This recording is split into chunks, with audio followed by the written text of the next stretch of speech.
তিনি পার্বত্য জেলায় সকলকে শান্ত থাকার আহ্বান জানিয়েছেন অন্তর্বর্তী সরকারের প্রধান উপদেষ্টা ডক্টর মোহাম্মদ ইউনূস। প্রধান উপদেষ্টা বলেন, খাগড়াছড়ি ও রাঙ্গামাটিতে সৃষ্ট সমস্যা নিরসনে আন্তরিকভাবে কাজ করছে সরকার। প্রধান উপদেষ্টার কার্যালয় থেকে বলা হয়, 18 সেপ্টেম্বর গণপিটুনিতে একজনের মৃত্যু ও পরবর্তীতে হামলা ও প্রাণহানির ঘটনায় সরকার গভীরভাবে ব্যথিত। সরকারের পক্ষ থেকে আইনশৃঙ্খলা রক্ষাকারী সব বাহিনীকে সর্বোচ্চ সংযম দেখাতে এবং পার্বত্য 3 জেলায় বসবাসকারী সকল জনগণের নিরাপত্তা নিশ্চিত করতে নির্দেশ দেওয়া হয়েছে।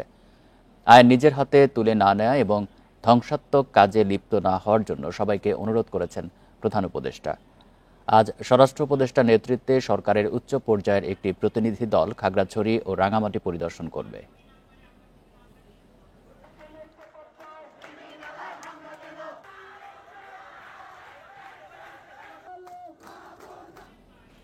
বৃহস্পতিবার রাতভর সংঘর্ষে 3 জন নিহতের ঘটনায় থমথমে খাগড়াছড়ি। সংঘর্ষে আহত 9 জন চিকিৎসাধীন রয়েছেন সদর হাসপাতালে।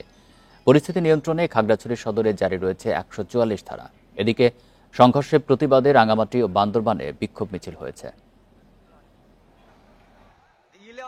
বৃহস্পতিবার বিকেলে খাগড়াছড়ির দীঘিনালায় পাহাড়ি ও বাঙালিদের সংঘর্ষ হয়। এরই জেরে রাত 10টার দিকে জেলা সদরের নারায়ণখাইয়া ও স্বনির্ভর এলাকায় গোলাগুলি হয় বলে জানা গেছে। এতে নিহত হন জুনান চাকমা, রুবেল ত্রিপুরা ও ধনঞ্জয় চাকমা। এদের মধ্যে জুনান ও রুবেল সদর উপজেলার, আর ধনঞ্জয় চাকমা দীঘিনালার। এই মুহূর্তে 9 জনকে চিকিৎসা দিচ্ছি, ইনডোরে ভর্তি আছেন, চিকিৎসা চলছে। আর 3 জন চিকিৎসাধীন অবস্থায় মারা গেছেন। আর আমরা 4 জন রোগীকে রেফার করেছিলাম। এদিকে শুক্রবার সকালে ঘটনাস্থল পরিদর্শন করেন জেলা প্রশাসক ও আইনশৃঙ্খলা বাহিনীর সদস্যরা। পাহাড়ি বাঙালি দুপক্ষকেই ঐক্যবদ্ধ থাকার আহ্বান তাদের। গতকাল বিকেল থেকে যে পাহাড়ি বাঙালির যে সংঘাত, সেটা সন্ধ্যা 8টা পর্যন্ত কন্টিনিউ করেছিল। এরপরে আমরা বাংলাদেশ সেনাবাহিনী এই পরিস্থিতি কন্ট্রোল করতে সক্ষম হই। পরিস্থিতি নিয়ন্ত্রণের জন্য আমরা পুলিশ এবং সেনাবাহিনী এবং বিজিবি সার্বক্ষণিকভাবে আমরা এখন টহল আমাদের জারি রেখেছি। যে কারা ক্ষতিগ্রস্ত হয়েছে, কি পরিমাণ ক্ষতিগ্রস্ত হয়েছে, সেগুলো অ্যাসেস করে এই ক্ষয়ক্ষতির পরিমাণ নির্ধারণ করে আমরা তাদের ক্ষতিপূরণ দেওয়ার সর্বোচ্চ চেষ্টা করব। আর আমরা এখানে যেটা বলা হয়েছে, একটা কমিটিও গঠন করা হয়েছে, যাতে এই ঘটনাকে কেন্দ্র করে অন্যান্য উপজেলা বা অন্য কোথাও যাতে এর উত্তেজনা না ছড়ায় সে ব্যাপারে আমরা কাজ করছি। এদিকে প্রতিবাদে বান্দরবানে বিক্ষোভ মিছিল সমাবেশ করেছে শিক্ষার্থীরা। সোহেলি জাহান, ইন্ডিপেন্ডেন্ট নিউজ। খাগড়াছড়ির সংঘর্ষের প্রভাব পড়েছে রাঙ্গামাটিতেও। শুক্রবার সকালে রাঙ্গামাটিতে সংঘর্ষ, দোকানপাট ও বাড়িঘরে ভাঙচুর এবং অগ্নিসংযোগের ঘটনা ঘটেছে। এতে মারা গেছেন 1 জন, আহত হয়েছেন অর্ধশতাধিক। পুলিশ ও স্থানীয়রা জানায়, খাগড়াছড়ি ও দীঘিনালায় হামলার প্রতিবাদে সকালে রাঙ্গামাটিতে বিক্ষোভ মিছিল বের করলে উত্তেজনা ছড়িয়ে পড়ে। জেলা মহিলা পরিষদ, পার্বত্য চট্টগ্রাম আঞ্চলিক পরিষদ কার্যালয় এবং কয়েকটি ব্যবসা প্রতিষ্ঠানে হামলা ও অগ্নিসংযোগ করা হয়। পুড়িয়ে দেওয়া হয় সাংবাদিকদের মোটরসাইকেল সহ বেশ কয়েকটি যানবাহন। পরিস্থিতি নিয়ন্ত্রণে মাঠে তৎপর সেনাবাহিনী। এদিকে উদ্ভূত পরিস্থিতিতে রাঙ্গামাটিতে 144 ধারা জারি করেছে প্রশাসন। পরবর্তী নির্দেশ না দেওয়া পর্যন্ত 144 ধারা বহাল থাকবে।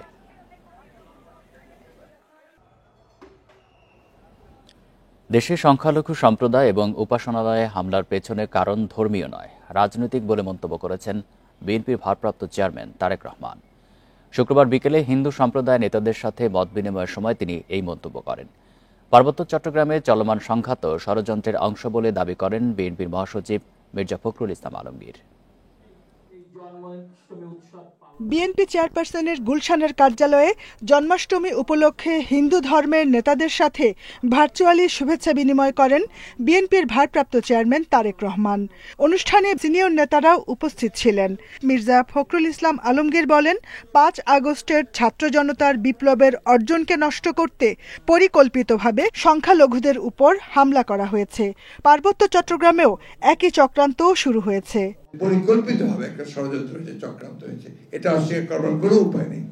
এবং দুঃখজনকভাবে এটা আপনাদেরকে জড়িত করে করার চেষ্টা করা হয়েছে। আজকে আবার একই চক্রান্ত শুরু হয়েছে পার্বত্য চট্টগ্রামে। দেখুন, জিনিসগুলোকে বিচ্ছিন্ন করে দেখবেন না। আজকে পার্বত্য চট্টগ্রামে একইভাবে ষড়যন্ত্র শুরু হয়েছে। এটাকেও কিন্তু আমাদেরকে অবশ্যই রুখে দাঁড়াতে হবে। বিএনপির ভারপ্রাপ্ত চেয়ারম্যান তারেক রহমান বিভিন্ন সময়ে সংখ্যালঘু সম্প্রদায়ের ওপর হামলার নিন্দা জানিয়ে বলেন, কোনো সাম্প্রদায়িক হামলারই নিরপেক্ষ তদন্ত ও সুষ্ঠু বিচার হয়নি। বিতাড়িত পলাতক স্বৈরাচারের দুঃশাসনের 15 বছর দেশে সংখ্যালঘু সম্প্রদায় কিংবা ধর্মীয় স্থাপনার উপর এই যে হামলাগুলো হয়েছে, ঘটনাগুলো হয়েছে, এগুলো যদি পর্যালোচনা করি আমরা সকলে মিলে নিরপেক্ষভাবে, তাহলে কিন্তু আমরা দেখব একটা হামলার ঘটনাও কিন্তু সরাসরি ধর্মীয় কারণে সংঘটিত হয়নি, বরং এই যে পতিত যে রাজনৈতিক দলটা, এদের হীন দলীয় বা অসৎ রাজনৈতিক উদ্দেশ্য চরিতার্থ করার জন্যই কিন্তু প্রত্যেকটা হামলার নেপথ্য কারণ। সব ধর্মের লোক একজোট হয়ে চক্রান্তকারীদের পরাজিত করতে হবে বলেও মন্তব্য করেন বিএনপির ভারপ্রাপ্ত চেয়ারম্যান। কিছু ক্ষেত্রে হয়তো তারা এখনো চেষ্টা করছে। Jahanara Parvin, Independent News, Dhaka.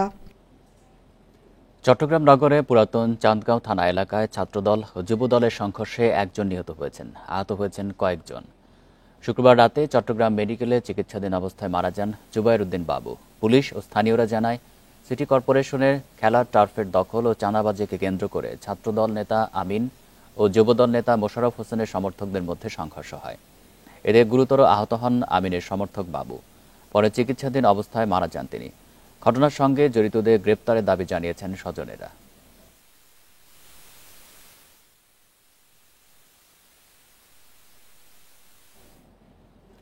চাঁদপুরে আধিপত্য বিস্তার নিয়ে বিএনপির দুই গ্রুপের মধ্যে সংঘর্ষে 50 জন আহত হয়েছেন।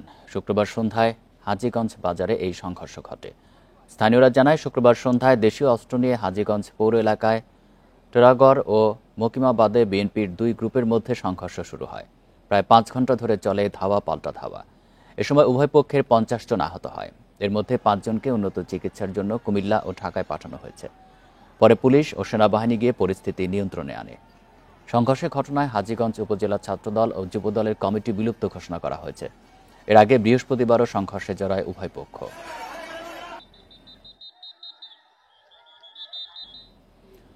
আগের খতিবের ফিরে আসাকে কেন্দ্র করে জাতীয় মসজিদ বাইতুল মোকাররমের ভেতরে সংঘর্ষের ঘটনা ঘটেছে। জুমার নামাজের সময় এই ঘটনা ঘটে। এতে আহত হয় বেশ কয়েকজন। ভেঙে যায় মসজিদের দরজা জানালা। জুমার নামাজের সময় হঠাৎই উত্তপ্ত বাইতুল মোকাররম মসজিদ। জুতা বা জুতার বাক্স চোখের সামনে যা মিলছে তাই ছুঁড়ে মারছে এক পক্ষ অন্য পক্ষকে। মুসল্লিরা জানান, নামাজের আগে মসজিদের বর্তমান খতিব বয়ান করছিলেন। এ সময় হঠাৎই বেশ কজন অনুসারী নিয়ে হাজির হন সরকার পতনের পর আত্মগোপনে থাকা খতিব মুফতি রুহুল আমিন। তিনি খুতবা করতে চাইলে শুরু হয় সংঘর্ষ।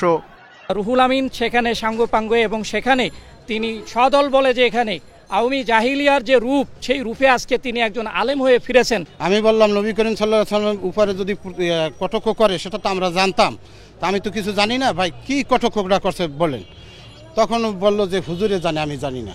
সাধারণ মুসল্লিদের অভিযোগ, মুফতি রুহুল আমিন গোপালগঞ্জ থেকে বেশ কজন মাদ্রাসার ছাত্র এনে পরিকল্পিতভাবে এই হামলা চালান। তাই সুষ্ঠু তদন্তের মাধ্যমে তাদের বিচার চান মুসল্লিরা। গোপালগঞ্জ ওনার মাদ্রাসার থেকে ছাত্র নিয়ে আসছে, এখানে এই সংঘর্ষ করিয়ে খতিবি করবে। তিনি শেখ হাসিনাকে কাওমি জননী উপাধি দিয়েছে। এই উপাধির পুরস্কার হিসাবে বাইতুল মোকাররম মসজিদের খতিবি তিনি পাইছেন। অনতিবিলম্বে রুহুল আমিন সাহেবকে গ্রেপ্তার করে এবং ওই গুন্ডা বাহিনীদেরকে গ্রেপ্তার করে এর দৃষ্টান্তমূলক শাস্তি আমরা বর্তমান যিনি উপদেষ্টা যেই সরকার আছেন তাদের কাছে দাবি করছি। তবে আসরের পর থেকে বাইতুল মোকাররমে শান্তিপূর্ণভাবে প্রতি ওয়াক্ত নামাজ আদায় করেন মুসল্লিরা। ইকরামুল কবির, ইন্ডিপেন্ডেন্ট নিউজ, ঢাকা। বৃহস্পতিবার রাতভর সংঘর্ষে 3 জন নিহতের ঘটনায় থমথমে খাগড়াছড়ি। সেখানকার সবশেষ পরিস্থিতি নিয়ে জানাতে যুক্ত হচ্ছেন সহকর্মী সমীর মল্লিক। সমীর, খাগড়াছড়ির আজকের পরিস্থিতি সম্পর্কে জানাবেন। আর সরকারের উচ্চ পর্যায়ের একটি প্রতিনিধি দল সেখানে সফরে যাওয়ার কথা, তারা কখন যাবেন? দেখুন, খাগড়াছড়িতে গত বৃহস্পতিবার থেকে যে সংঘাত চলছিল সেটির ঘটনা কিন্তু এখন পর্যন্ত আজকে সেটির প্রতিবাদে এবং 4 জন নিহতের প্রতিবাদে কিন্তু বিক্ষুব্ধ যুগ্ম ছাত্র সমাজের পক্ষ থেকে খাগড়াছড়ি, রাঙামাটি এবং বান্দরবান 3 পার্বত্য জেলায় কিন্তু 72 ঘন্টার যে সড়ক অবরোধ সেটা কিন্তু শুরু হয়েছে সকাল 6টা থেকে। আমরা যে অবস্থাটা জেনেছি, আসলে অবরোধের কারণে খাগড়াছড়ি সহ বিশেষ করে খাগড়াছড়িতে আমরা যে খবরটা পেয়েছি, খাগড়াছড়ি জেলাতে কিন্তু সড়ক যোগাযোগ একেবারে বন্ধ রয়েছে, বিশেষ করে খাগড়াছড়ি থেকে দিঘিনালা, খাগড়াছড়ি পানছড়ি, খাগড়াছড়ি মাটিরাঙ্গা সহ অন্যান্য যে উপজেলাগুলো রয়েছে 9 উপজেলা, সেটাকে কিন্তু সড়ক যোগাযোগ বন্ধ রয়েছে। এবং খাগড়াছড়ির সাথে সাজেক বা রাঙামাটি যে বাগাইছড়ি লংগদুর, সেখানেও কিন্তু সড়ক যোগাযোগ বন্ধ রয়েছে। আমি এখন যে জায়গাটিতে রয়েছি এটি খাগড়াছড়ির দিঘিনালা লার্মা স্কয়ার এলাকা। এখানে কিন্তু বৃহস্পতিবার যে সহিংসতা সংঘাতের ঘটনা হয়েছে, সেখানে প্রায় 102টি দোকান সেটা কিন্তু পুড়ে দেওয়া হয়েছে। এরপরে কিন্তু ঘটনাটি রাঙামাটিতে কিন্তু ছড়িয়ে পড়েছে এবং আমরা দেখছি যে এই ঘটনার পরে কিন্তু পুরো খাগড়াছড়ি জেলা জুড়ে যে আসলে থমথমে পরিস্থিতি সেটা বিরাজ করছে এবং বেশ কিছু জায়গায় বিচ্ছিন্ন সংঘাত সহিংসতার কথা আমরা জেনেছি। গতকালকে এই এলাকাটি কিন্তু জেলা প্রশাসন এবং এখানে পুলিশ প্রশাসনের পক্ষ থেকে কিন্তু সেটি তারা কিন্তু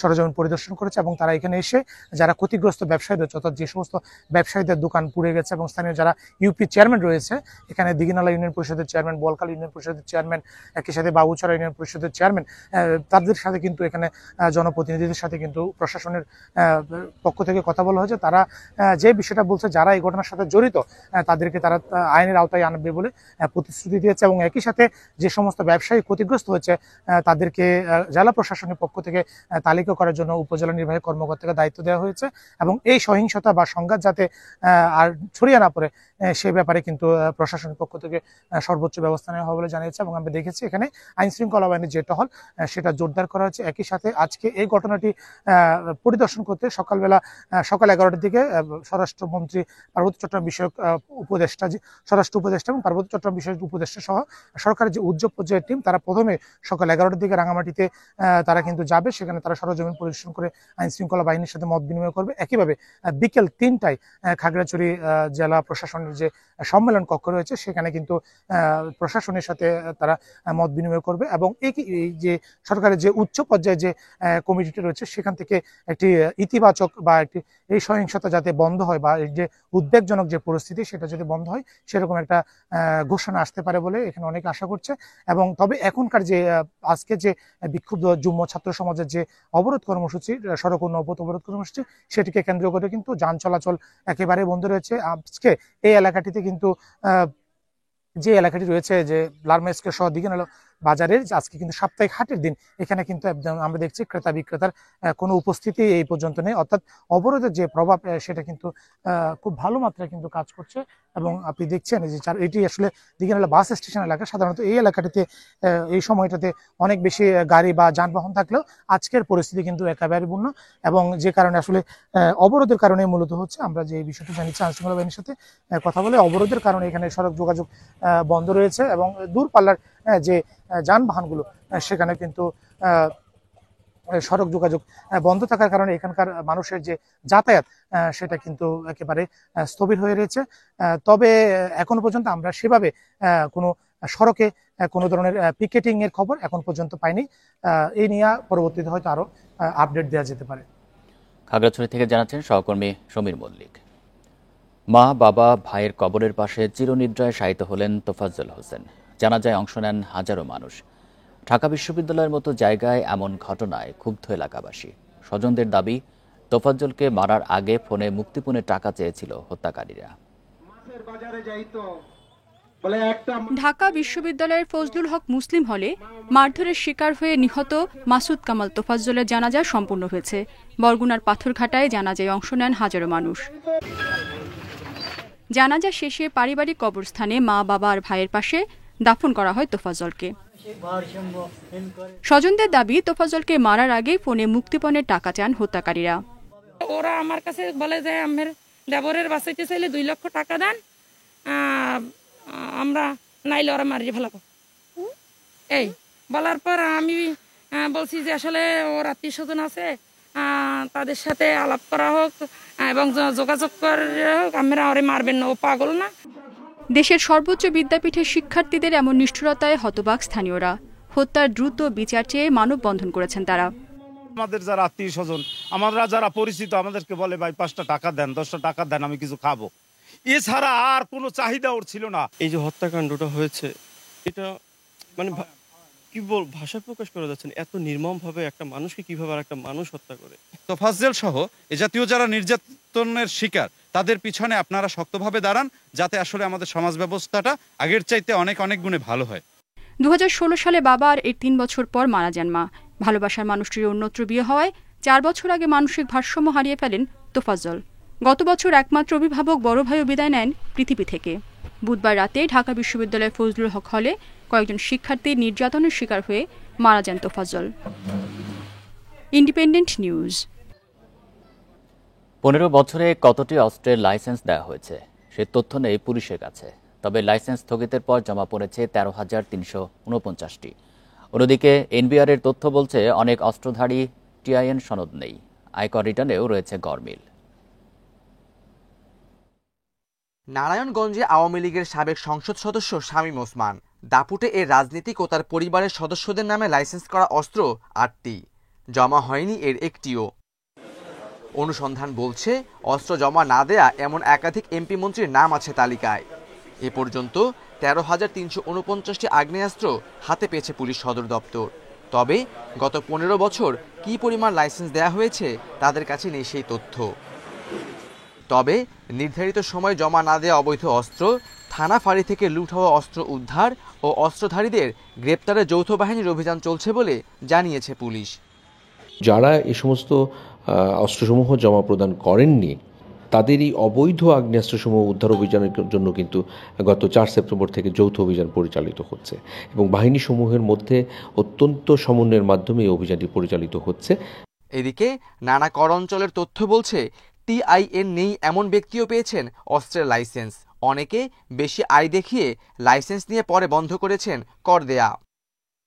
অপরাধ বিশ্লেষকরা বলছেন অস্ত্রের বিষয়টি সংবেদনশীল, তাই যাচাই বাছাই ছাড়া কেউ লাইসেন্স পেলে দায় এড়াতে পারে না সংশ্লিষ্ট কর্তৃপক্ষ। যারা এইভাবে অস্ত্রের লাইসেন্স দিয়েছেন তারা সেই অস্ত্র ব্যবহার করে যাতে নিজের কোনো উদ্দেশ্য তারা চরিতার্থ করতে না পারে সেক্ষেত্রে সজাগ এবং সতর্ক থাকা, আইন শৃঙ্খলা বাহিনীকে উদ্যোগ গ্রহণ করা যে এই ধরনের অস্ত্রগুলোকে তাদের আওতায় নিয়ে আসা, লাইসেন্সের ব্যাপারে আইনগত প্রক্রিয়া অনুযায়ী ব্যবস্থা গ্রহণ করা। বর্তমান পরিস্থিতিতে যত দ্রুত সম্ভব অবৈধ অস্ত্র উদ্ধার জরুরি বলে মনে করেন বিশ্লেষকরা। Khaled Raihan, Independent News, Dhaka. বগুড়া সদরের গোহাইল সড়কটি মরণ ফাঁদে পরিণত হয়েছে। ভাঙাচোরা খানাখন্দের কারণে দুর্ভোগ ভোগান্তিতে আছেন কয়েক লাখ বাসিন্দা। স্থানীয়দের অভিযোগ, রাজনৈতিক প্রতিহিংসার কারণে 20 বছরেও সংস্কার হয়নি সড়কটির। বগুড়ার সাতমাথা থেকে ফুলতলা প্রথম বাইপাস পর্যন্ত গোহাইল সড়কটি দৈর্ঘ্য 3.1 কিলোমিটার। প্রতিদিন সড়কটি দিয়ে যাতায়াত করেন হাজার হাজার মানুষ। সড়কের বেশিরভাগ অংশই ভাঙাচোরা খানাখন্দে ভরা। ভোগান্তিতে আছেন সেখানকার বাসিন্দারা। সরকারি বেসরকারি অফিস, ক্লিনিক, হাসপাতাল থাকলেও সড়কটিতে দীর্ঘদিনেও হয়নি স্থায়ী কোনো ধরনের সংস্কার। প্রশাসনের দৃষ্টি দেওয়া উচিত ছিল। জনগণ সবাই চলাচল করতে আসে, মইতে আসতে খায়খন্দের জন্য চলাচল করতে পারে না, গায়ে কাদো ছিটকে আসে, মইতে যাওয়া যায় না। আওয়ামী লীগ সরকার থাকতে হয়তোবা কাজটা বন্ধ ছিল। আমাদের এই এলাকা অনেকটা বিএমপি বন্তি এলাকা ছিল, বাট এই কারণে আমাদের বেশি আমরা নির্যাতিত, ক্ষতিগ্রস্ত।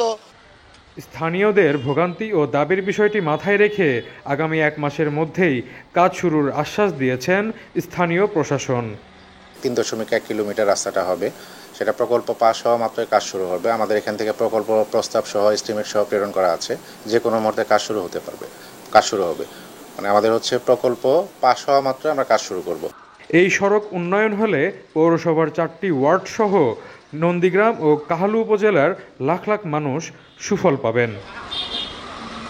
জজিফ হোসেন, ইন্ডিপেন্ডেন্ট নিউজ, বগুড়া। রাজশাহী নগরীতে সংস্কারের নামে 14টি পুকুরের চারপাশ মোড়ানো হয়েছে কংক্রিটের আবরণে। বিভিন্ন প্রতিষ্ঠান ও ব্যক্তি মালিকানাধীন এসব পুকুর সংস্কারে 60 কোটি টাকা ব্যয় করেছে সিটি কর্পোরেশন।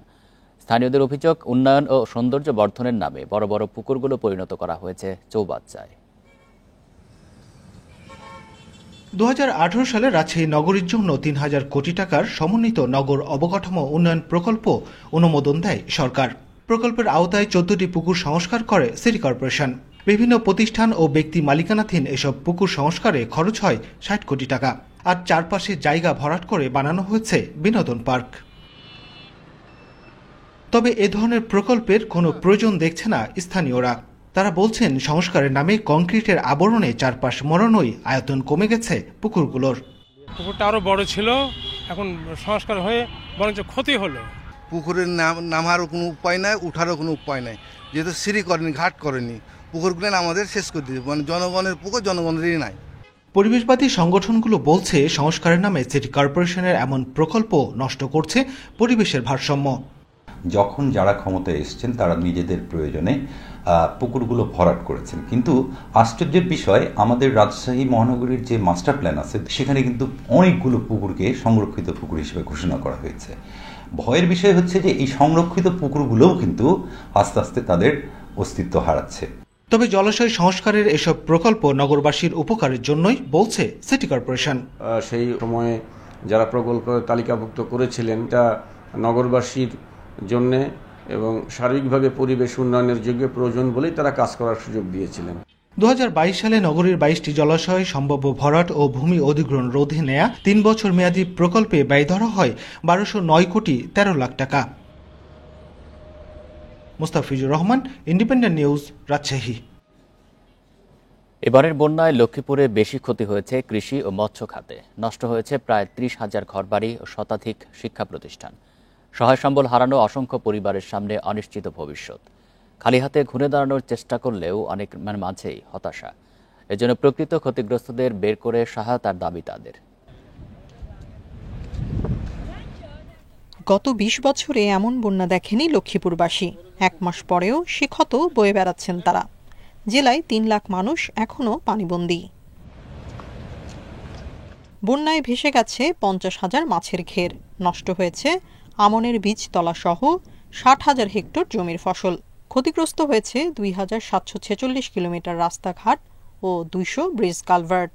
এর প্রভাব বয়ে বেড়াতে হচ্ছে জেলাবাসীকে। দীর্ঘদিন যাবৎ পানিবন্দী হয়ে আছি, অত্যন্ত মানবতার দিন যাপন করতেছে এলাকার মানুষ। যাতায়াত, যোগাযোগ ব্যবস্থা, রোগী নিয়ে হসপিটাল সবকিছুতে তারা বাধাগ্রস্ত হচ্ছে, যেতে পারতেছে না সময় মতো। সহায় সম্বল হারিয়ে সর্বশান্ত হয়ে পড়েছেন বন্যা কবলিত এলাকার লাখো মানুষ। খালি হাতে অনিশ্চিত ভবিষ্যৎ নিয়ে ঘুরে দাঁড়ানোর চেষ্টা করছেন তারা। কিভাবে আমরা এগুলি কি করুম?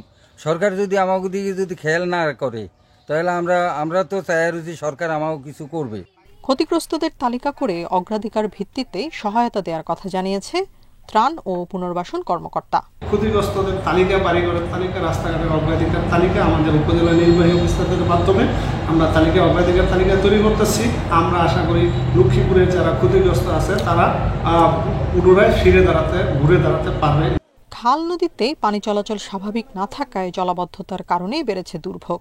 সংকট সমাধানে উদ্যোগের কথা জানিয়েছেন জেলা প্রশাসক। পানির স্বাভাবিক প্রবাহ তৈরি করার জন্য পানি যেন নেমে যেতে পারে, সেই কারণে যে বাধাগুলো আছে সে কারণে আমরা খালগুলো বিভিন্ন অবৈধ দখলমুক্ত, অবৈধ স্থাপন মুক্ত করার খুব দ্রুত উদ্যোগ আমরা নিয়েছি। স্মরণকালের বন্যায় কৃষি, মৎস্য, অবকাঠামো সহ সব মিলে জেলায় ক্ষতির পরিমাণ দাঁড়িয়েছে 1,500 কোটি টাকা। Independent news. দেখছেন ইন্ডিপেন্ডেন্ট সংবাদ। স্টিকি অ্যাডিসিভ, জোড়া লাগায় সবকিছু। ঢাকা, রাজশাহী সহ 7 বিভাগ এবং রাঙ্গামাটি, ফেনী ও ব্রাহ্মণবাড়িয়া জেলার ওপর দিয়ে বইছে মৃদু তাপপ্রবাহ। রোববার পর্যন্ত এই অবস্থা অব্যাহত থাকতে পারে। আবহাওয়া অধিদপ্তর জানিয়েছে এর মাঝেই অনেক জায়গায় বৃষ্টি হতে পারে। কোথাও কোথাও মাঝারি থেকে ভারী বর্ষণের শঙ্কাও রয়েছে। তবে এতে তাপমাত্রা কমার সুযোগ দেখছে না আবহাওয়াবিদরা। সারা দেশে দিন ও রাতের তাপমাত্রা প্রায় অপরিবর্তিত থাকবে। এদিকে শুক্রবার ভোর 6টা পর্যন্ত গত 24 ঘন্টায় দেশের সর্বোচ্চ তাপমাত্রা ছিল সিলেটে 38.3 ডিগ্রি সেলসিয়াস। এ সময় রাজধানীর তাপমাত্রা ছিল 37 ডিগ্রি সেলসিয়াস। 72 ঘন্টার মধ্যে একটি লঘুচাপ সাগরে হতে পারে এবং যেহেতু একটা লঘুচাপ হতে পারে এর জন্য এই গতকালকেও আমরা অনেক তাপের যে প্রভাব আমরা অনুভব করেছি। তাপ প্রভাব আরও 2-1 দিন থাকবে এবং বৃষ্টির কথা যদি বলি তাহলে সেক্ষেত্রে 27, 26, 27, 28 ওখান থেকে সব বৃষ্টির পরিমাণ বাড়বে এবং ভালো বৃষ্টি পাবে বাংলাদেশ। বাংলাদেশ ও ভারতের মানুষের জন্য এক মসজিদ। কুড়িগ্রাম জেলার ফুরুঙ্গামারী উপজেলা বাঁশজানের সীমান্তে অবস্থান 200 বছরের পুরনো ঝাকুয়াটারি মসজিদটির স্থানীয়রা মসজিদটি ঘিরে পর্যটনের সম্ভাবনা দেখলেও জটিলতার কারণে থেমে আছে সংস্কার কাজ।